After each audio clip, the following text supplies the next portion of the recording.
ஒரு சூரிய ஒளி நிறைந்த காட்டில் குறும்புக்கார குரங்குகள் மரத்தின் கிளையில் விளையாடிக் கொண்டிருந்தது. அப்போது வியாபாரி ஒருவர் பல வண்ணத் தொப்பிகளை எடுத்துக்கொண்டு செல்வதை பார்த்து அவற்றை குரங்குகள் விரும்பியது.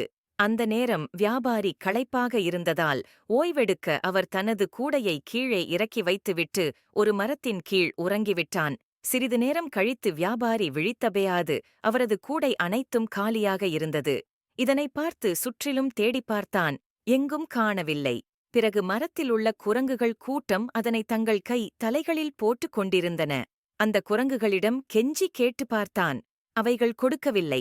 இறுதியாக தாம் செய்வதைப் போல செய்வதைப் பார்த்த அந்த வியாபாரி அவனுடைய தொப்பியை கழற்றி கீழப் போட்டான். குரங்குகளும் அவ்வாறே செய்தது.